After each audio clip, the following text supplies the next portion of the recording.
आत्ताचं जे सभागृह आहे यामध्ये 190 कुणबी मराठा समाजाचे आमदार आहेत। कुणबी स्वतःला ओबीसी जरी म्हणत असला तरी सभागृहामध्ये तो म्हणतो मी मराठ्यांबरोबर। तो तेली, तांबोळी, कुणबी, लोहार, सोनार, धनगर यांच्या बरोबर तर अजिबातच नाही।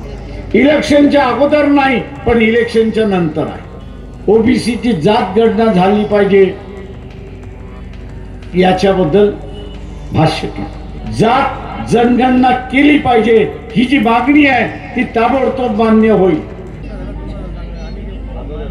की कुणबी मराठ्यापासून सावध राहा। याचं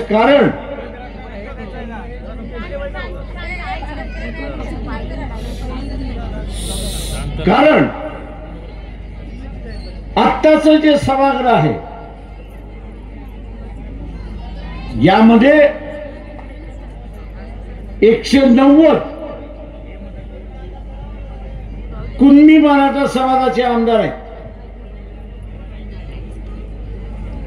190 कुणबी मराठा समाजाचे आमदार आहेत आणि फक्त 11 ओबीसीचे आमदार आहेत। कुणबी स्वतःला ओबीसी जरी म्हणत असला तरी सभागृहामध्ये तो म्हणतो मी मराठ्यांबरोबर।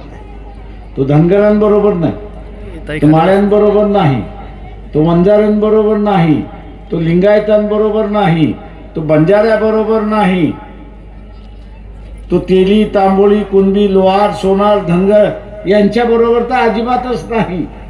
आणि म्हणून मगाशी म्हटलं की सावध राहा, यांच्यापासून सावध राहा। ओबीसीच्या आरक्षणाला धोका आहे का? तर 100% धोका आहे। 100% धोका आहे। इलेक्शनच्या अगोदर नाही पण इलेक्शनच्या नंतर आहे।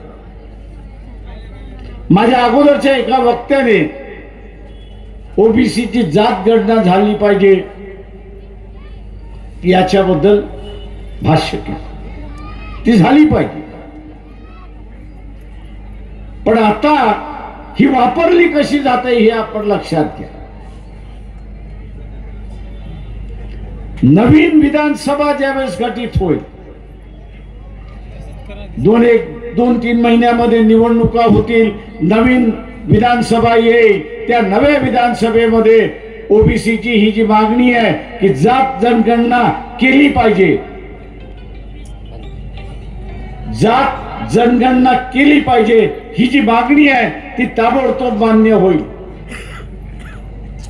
सर्व ओबीसीना वाटेल की आपली मागणी मान्य केली, पण त्याच्याच बरोबर एक अजून ठराव मंजूर केला जाईल, तो म्हणजे जोपर्यंत ओबीसीची प्रत्यक्षात किती टक्के आहेत ही आकडेवारी येत नाही तोपर्यंत ओबीसीच्या आरक्षणाला स्थगिती देण्यात आली। लोकनायक न्यूज